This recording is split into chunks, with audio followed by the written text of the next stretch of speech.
¿Quién es Rocío Amador Bautista y cómo describe a su entorno familiar? Soy Rocío Amador Bautista, que tiene su origen familiar en la región del Papaloapan de Veracruz. Nunca viví, fui muchas veces para visitar a mis abuelos y familiares, pero toda mi historia se ha desarrollado en la Ciudad de México y sin embargo guardo grandes recuerdos de imágenes de un paisaje exuberante de la vegetación, de un río como el Papaloapan, que es verdaderamente extraordinario. También no solo por la vegetación, sino por las aves que van por la corriente de este río. De mi familia fueron personas dedicadas a la agricultura, al cultivo de la caña y a la cría de ganado, porque eran pues las dos, actividades de producción más importantes de la región. Un poco de café, pero realmente era la caña de azúcar, y que creaba toda una cultura donde surgieron los ingenios más importantes, no solo de Veracruz, sino del país, y si no me equivoco, de América Latina. Esto significa muchísimo, porque había una cultura de conciencia en el sentido de articular esta vida de producción industrial, de productos naturales, que se transforma en su momento en un producto pues de exportación no solamente nacional, sino internacional. Y me parece que esto fue una gran lección. Mi familia fueron de pensamiento liberal. Eran personas que les gustó la educación. Entre ellos uno destacó por ser el primer pianista en la región, y que todas las personas subsecuentes a los bisabuelos y luego abuelos, los que fuimos de la tercera generación, pues muchos de nosotros llegamos a la universidad. No soy la primera, hubo antes otros, curiosamente ingenieros, uno en petróleo, por obviedad de la región, otro en azúcar, por obviedad, y un tercero que se dedicó a cuestiones de transporte, territorios, etc. Yo quería ser química porque escuchaba a mi alrededor que todos eran químicos de alguna manera, y sin embargo después, ya en mis estudios de preparatoria, pues fui descubriendo que había un universo impresionante de la sociedad que no se limitaba solamente a la región de donde yo nací o donde proviene mi familia, y que esta me abría otro espacio de ver el mundo. Entonces, hasta ahí quedó, digamos, este origen personal, y que después marcó, por supuesto, el curso del desarrollo de mi vida a nivel universitario. Aunado a esto, ¿podría compartirnos recuerdos y experiencias de su niñez, adolescencia o juventud?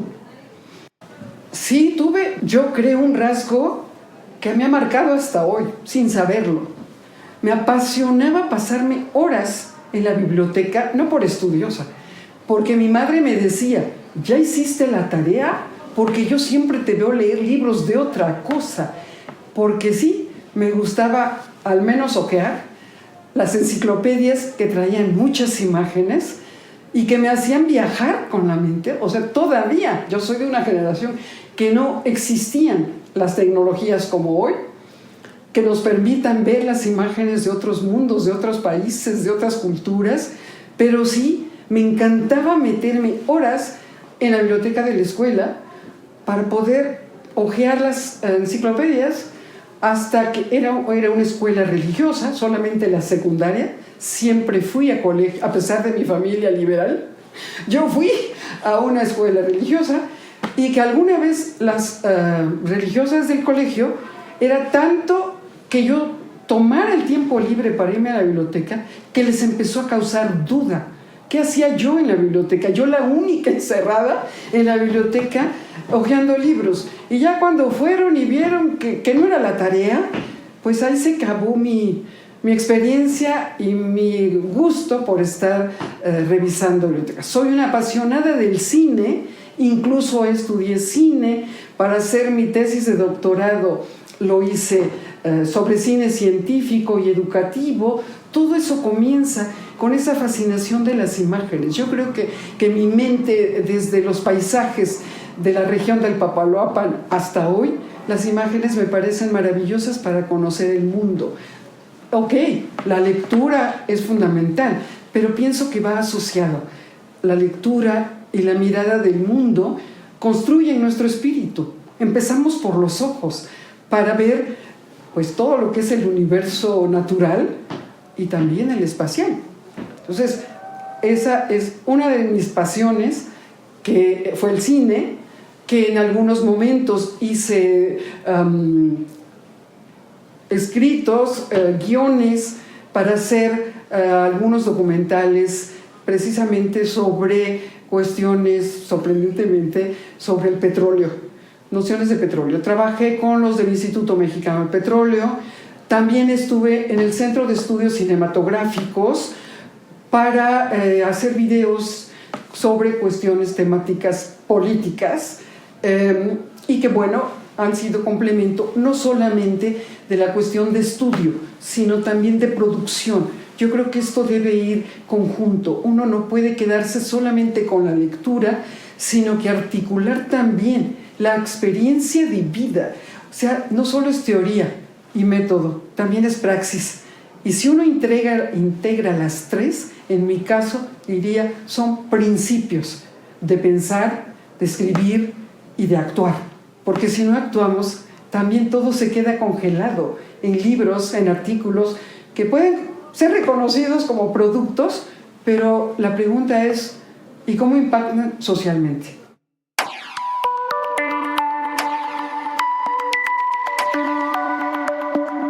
Claro, ya Rocío Amador Bautista nos dio una pincelada de quién es ella, quién es su familia, cómo vivió en su niñez, adolescencia y juventud, y nos comentó que su pasión pues llegó a ser en algún momento el cine, pero en la actualidad, ¿cuál considera que es su mayor pasión de la vida actualmente?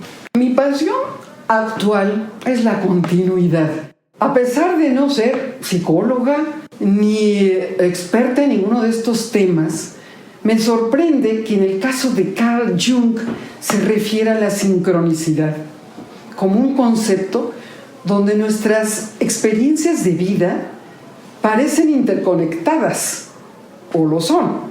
No es una creencia esotérica de mi parte, sino que la sucesión de hechos me llevan o me han llevado siempre a que sean cosas como articuladas. Es decir, no voy a una cosa y luego salto a otra que no tenga nada que ver, sino que parecieran encadenadas y que eso me causa gran satisfacción. No quiere decir que sea monotemática, porque me encanta articular mi trabajo con personas de diferentes especialidades. Yo he trabajado con distintos grupos dentro de la universidad. Hoy actualmente con un grupo de ciencias de la complejidad, pero que empecé hace 10 años, y lo mismo filósofos. Me fascina ver cuál es ese pensamiento actual de la filosofía sobre nuestra cultura. Aunque mi formación haya sido en la Facultad de Ciencias Políticas y Sociales, no se limita a una concepción disciplinaria, porque pensar en campo es articular distintas concepciones de la cultura, de la vida y de muchas cosas. Entonces, sí, soy una apasionada realmente, y no es porque sea la niña estudiosa, no era esa, creo yo, mi característica.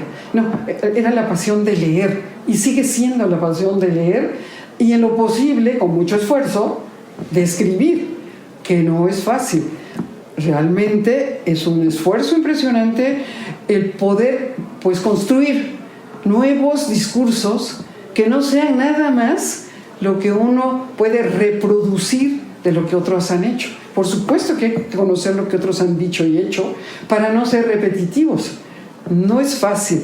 Alguna vez escuché a alguien que dijo, si una idea fuera dicha originalmente o que tuviera una idea original, pues tal vez sería un gran aporte a la humanidad. O sea, no cualquiera tiene nuevas ideas. Eso, su origen como el lenguaje mismo, es una construcción colectiva. Las preguntas también son construcciones colectivas y sabemos que la ciencia avanza a partir de preguntas, no solo de las respuestas, porque muchas de ellas quedan superadas. Entonces, preguntarse nuevas cosas, pues es mirar el mundo y decir, ¿qué es esto? ¿Qué está pasando? ¿Cómo ocurre? ¿Y qué puedo decir? ¿Qué puedo aportar al respecto? Claro, pues obviamente acabamos de escuchar muchas cosas interesantes sobre el ejercicio propio de una profesionista, de una mujer que ha aportado a la universidad, a las ciencias sociales. Vemos también ese apartado que me interesó mucho, el decir, no solamente hay que proponer, teorizar, sino también hay que resolver, ejecutar, dar esas salidas, porque si no entonces quedamos en un ciclo de que siempre estamos proponiendo, pero no hay qué hacer. Entonces creo que me pareció muy interesante esa postura. La última pregunta en este apartado, en este primer tema de entrevista de semblanza para conocerla es, si no se hubiera dedicado a lo que es hoy, ¿qué otra profesión o camino le hubiera gustado seguir? En este momento de la vida se revive una inquietud inicial que nunca consolidé, que es estudiar filosofía. Quería yo, cuando apenas ingresé a la universidad, que venía yo de la Prepa 4, yo estudié la Prepa 4, donde azarosamente estudié con grandes personajes que hoy se encuentran en nuestra universidad, muchos de ellos, rectores y funcionarios de distinto nivel. Me tocó vivir el 68 en el último año, que fue una experiencia que, si bien primero decía que quería ser química por influencia de mi familia, después pensé, quiero ser filósofa. Pero los acontecimientos sociales me hicieron decidir, no, voy a ir a la universidad para entender esto que pasa en la sociedad. Llegué a la Facultad de Ciencias Políticas cuando era una escuelita, que así se le decía, pequeña, y que tenía los mejores maestros, desde mi punto de vista, y lo eran, para entender estos fenómenos sociales. Voy a citar una anécdota muy rápida porque me ha impactado y la cito permanentemente en los últimos tiempos. La olvidé siempre y ahora, con todos estos nuevos sistemas de educación y evaluación, surge. Cuando yo estudié la materia de las ideas políticas, que tenían su origen, por supuesto, en las ideas filosóficas, contemporáneas, de la edad moderna, contemporánea, etc. El método del profesor para evaluarnos nos dijo, pueden traer todos los libros que quieran, pueden abrirlos, pueden leerlos. Claro, el examen se escribía a mano.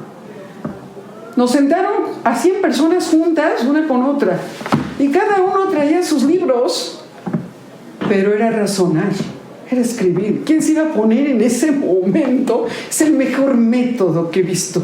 ¿Quién se iba a poner a leer los libros ahí? ¿Cómo nos íbamos a copiar si no estábamos pegados uno con otro? Y sin embargo el reto fue mayor. Eso me marcó.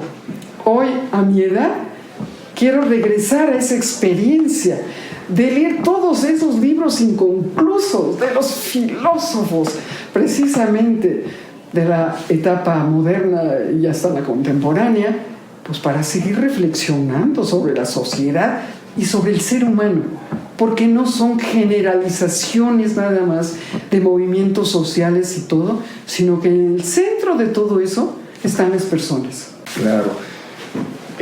Pues a partir de eso también empezamos a conocer ya a Rocío Amador Bautista como una científico social que ha sido parte importante de la universidad por la aportación de sus textos, de su pensamiento, de sus acciones.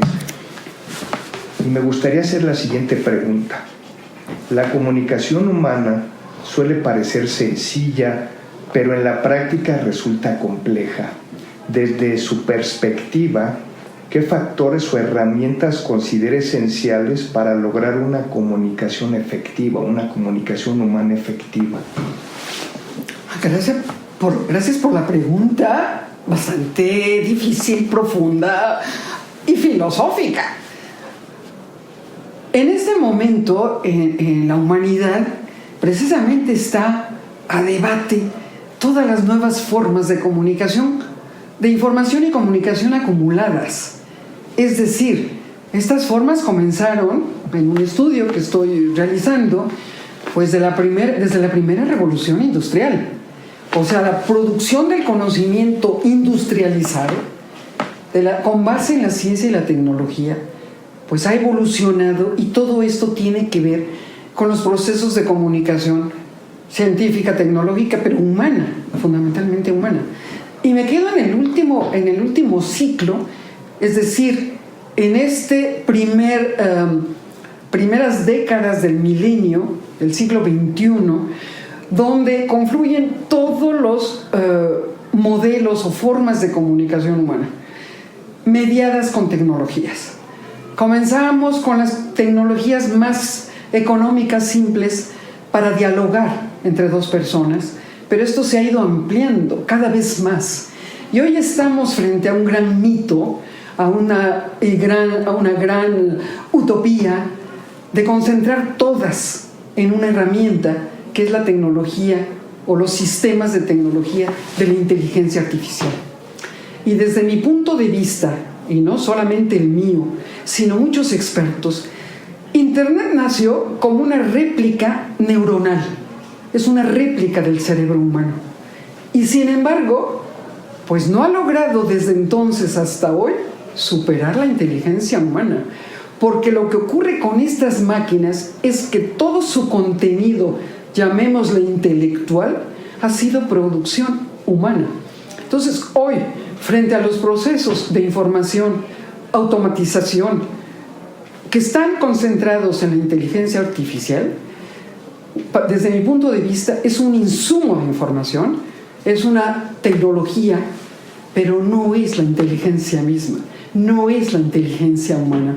Puede tener capacidades de la inteligencia porque fue justamente generada con ese propósito, pero se trata de volúmenes de datos de información que, como mucho antes, las maquinarias, cruzaban enormes estadísticas, cuestiones numéricas, etc.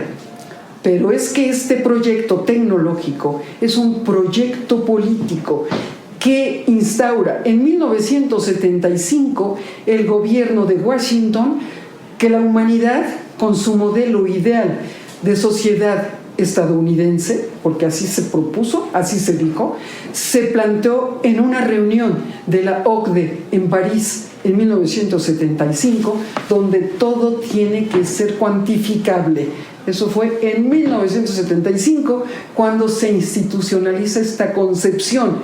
Y eso no es conocimiento, eso es información. Entonces, desde mi punto de vista, compartido con muchos teóricos críticos precisamente de las ciencias sociales, que dicen, este paradigma no es teórico, es un paradigma ideológico, y que, bueno, se legitima con muchas políticas y legislaciones para una nueva sociedad y para nuevas formas de comunicación humana, que no podemos desconocer las primarias, las humanas verdaderamente, y sustituirlas por comunicaciones tecnológicas.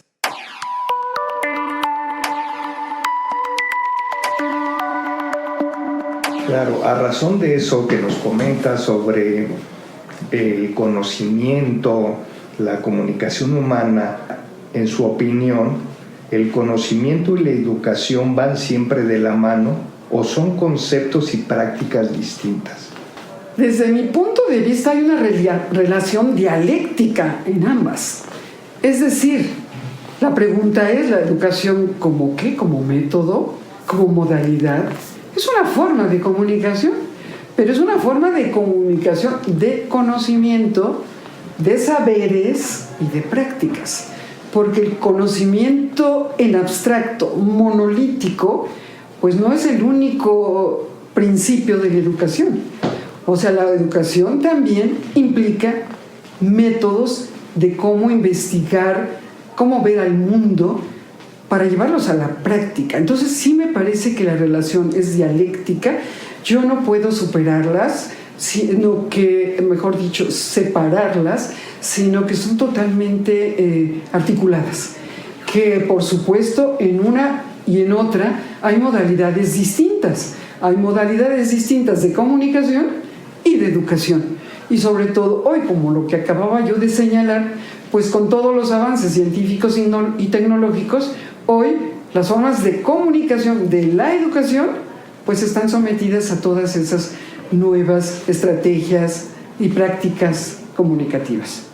Claro, sí.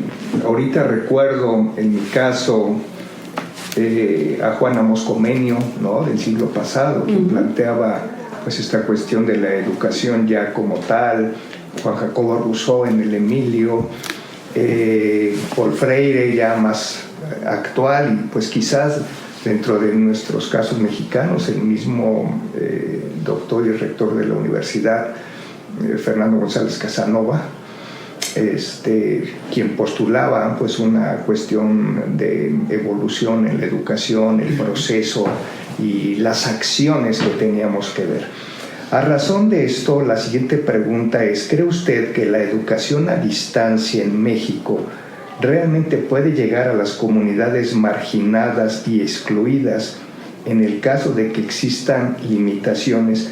¿Qué acciones propone usted para hacerlas más accesibles y eficaces? Porque hablamos de esto, ¿no? Ya ahorita precisamente en la charla previa de eso hablábamos, ¿no?, de la educación a distancia como una forma nueva, legitimada en el futuro, y pues bueno, de ahí se desprendieron muchas cosas. Pero a razón de esto, ¿realmente cree usted que sí la educación a distancia llega a estas comunidades marginadas? ¿O cuáles serían las acciones desde su punto de vista como experta investigadora que debe proponerse para hacerlas más accesibles y efectivas? Muy bien, gracias para plantearme esta pregunta que remite al origen del sistema de universidad abierta de la UNAM, precisamente en palabras del doctor Pablo González Casanova, que fue precisamente la autoridad que permitió pues la creación de este sistema en nuestra universidad, y que cita en su carta de motivos que esta universidad abierta en su momento tendría que llegar a los rincones pues más alejados de este país, y no solamente eso, sino que al continente. ¿Y a quiénes? A los desprotegidos, a los campesinos, a los obreros, y que pudieran tener acceso a la educación sin que necesariamente tuvieran que asistir a las aulas, que como esto ya se había planteado precisamente desde el siglo XIX con la Revolución Industrial, que los obreros hicieron movimientos sociales en contra de estas tecnologías que se habían planteado para la producción industrial. Acá lo que se estaba planteando justamente es que todas estas personas de los sectores laborales, de los trabajadores, pudieran tener acceso en la edad contemporánea a la educación. Y para eso, pues sí, se han establecido reglamentos, estatutos, normatividades, etcétera, con miras a que esto se pueda llevar a cabo. La educación a distancia de la UNAM se transforma en 1997 y se crea el sistema de universidad abierta y educación a distancia con base en la primera modalidad, que solo era abierta. Ahora ya es a distancia. Lo era desde entonces también, de alguna manera. Y que ahora, pues con todo el desarrollo tecnológico, se pretende pues alcanzar estos objetivos que se tenían al inicio. Sí se ha expandido la educación, sí ha llegado a grandes sectores, incluso a sectores alejados, marginados, no de todos los programas. Un programa que me parece importante señalar es el del bachillerato a distancia, que inicialmente se propone para formar a los migrantes que se van a Estados Unidos y que allá puedan obtener pues estudios y certificaciones. Pero también me gusta y me parece importantísimo desde su origen el sistema de educación a distancia SOAYED de la ENEO, de la Universidad, hoy Facultad de Enseñanza de Enfermería y Obstetricia. Me parece fundamental. Hice un estudio sobre sus actividades, sobre su desarrollo, y es impresionante cómo nuestros programas podían llegar hasta las montañas de Oaxaca, Chiapas u otras, y que las mujeres interesadas en formarse como enfermeras bajaran hasta la clínica más cercana de una de sus comunidades o ciudades para poder tener acceso a una máquina de internet que les permitía precisamente formarse. Entonces sí lo hay, pero hay muchas asignaturas pendientes todavía. No se ha logrado alcanzar esos objetivos con los que fue fundado este sistema, de alguna manera por el doctor Pablo González Casanova. Se ha hecho mucho, pero yo sigo pensando que es necesario hacer más. No es fácil. Esto es un proyecto de nación en el que tienen que intervenir precisamente pues las secretarías de Estado, ¿no? El gobierno federal, el gobierno nacional, los gobiernos locales. O sea, desde una perspectiva, pues nosotros aquí de la Facultad de Ciencias Políticas, no solamente pues es el currículum o los materiales, no, se trata de hacer acuerdos que permitan y aseguren precisamente esta expansión territorial del sistema y poblacional, por supuesto. Claro, y nada más me permito hacer ahí una corrección de omisión que había comentado que era Enrique González Casanova, obviamente era su hermano Enrique. Es que yo trabajé con él, perdón. Pero estaba, bueno, también aquí me refería a Pablo González Casanova.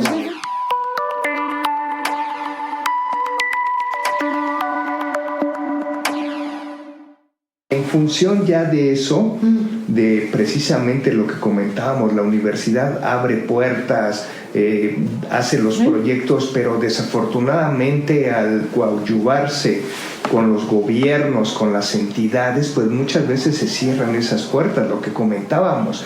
Actualmente la UNAM tiene al CATED Tlaxcala como tal, y de ahí todas las sedes que se abrieron en algún momento se fueron cerrando por este pensamiento político y de acción social de otras entidades que decían, no, ya la sede de Chimalhuacán, el gobierno, la presidencia municipal la cerramos, no queremos ya que haya eso en la UNAM, ¿para qué vienen? Ya no estudien, déjenlos como están.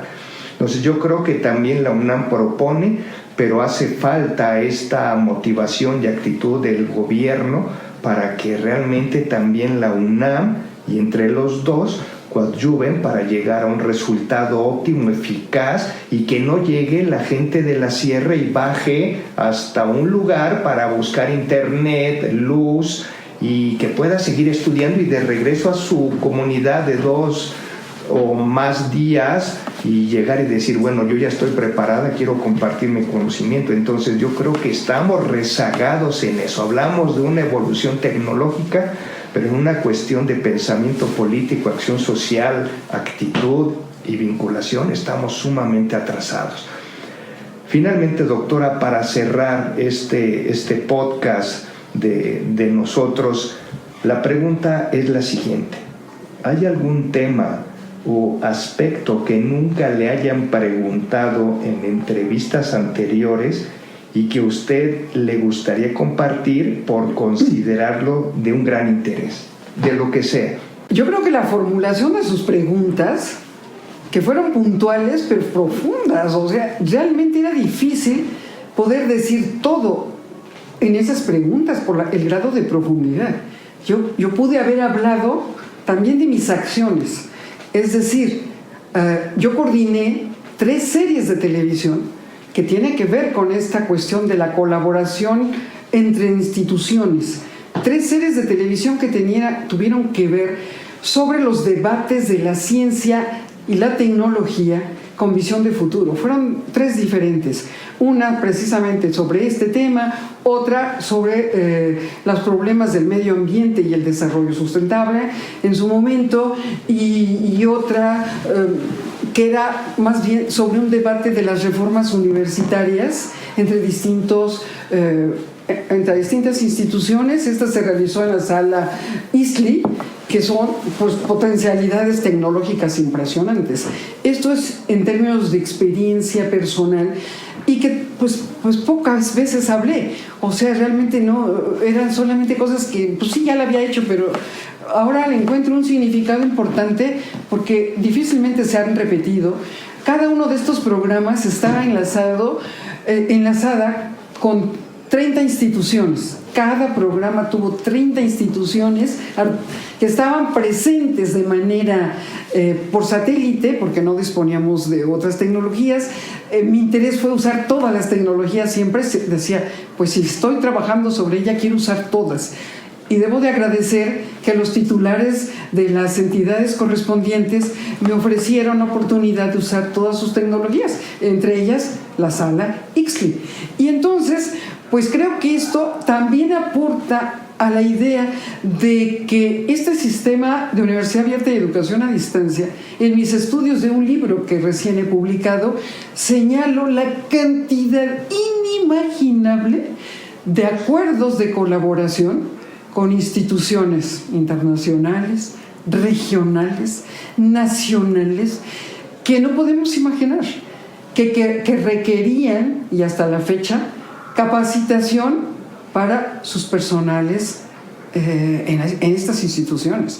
Entonces, todo eso es muy relevante y desafortunadamente desconocido. Las personas, incluso del mismo sistema, no saben toda esta cantidad de acuerdos firmados de colaboración que han tenido repercusiones interesantísimas. Tal vez yo, porque me interesé en el tema y me metí precisamente pues a explorar los archivos documentales, pero también porque estoy próxima a publicar, diríamos, o a que salga a la luz, un repositorio de 50 años de fotografías. Y lo hice al igual que con el interés del libro, porque en el archivo histórico de la UNAM, que forma parte del Instituto de Investigaciones sobre la Universidad y la Educación, de la que yo soy investigadora, no se encuentra un archivo sobre este sistema de una enorme relevancia que tiene 50 años. Y creo que los próximos será precisamente la punta de lanza del desarrollo, no solamente de la universidad, sino del sistema nacional y otros que ya van avanzando, que ya están avanzados en ese sentido. Entonces, creo que falta difundir la historia de este sistema para hacerlo reconocer. No es una cuestión de mercancía, de comercialización, no, es para que las personas también, sobre todo sus estudiantes, profesores, técnicos y funcionarios, tomen conciencia del valor histórico de este sistema y de este programa. Claro, pues yo creo que es un buen cierre. Indudablemente el reconocer todo este esfuerzo en un apartado histórico y más visual, porque ahora, si se da cuenta, todo es visual, todo lo quieren ver a través de solo fotografías o solo videos. Ya es muy esporádico el que lea o el que escuche. Entonces yo creo que es un buen cierre, doctor, el que nos da para este capítulo del podcast, que invitamos a nuestros escuchas a seguirnos en nuestro siguiente capítulo con otro personaje importantísimo de nuestra universidad que nos dé un aporte. El día de hoy nos acompañó la doctora Rocío Amador Bautista. Muchas gracias y nos vemos pronto. Muchísimas gracias por la invitación, y que es una gran oportunidad de compartir estas ideas, experiencias con el público. Muchísimas gracias.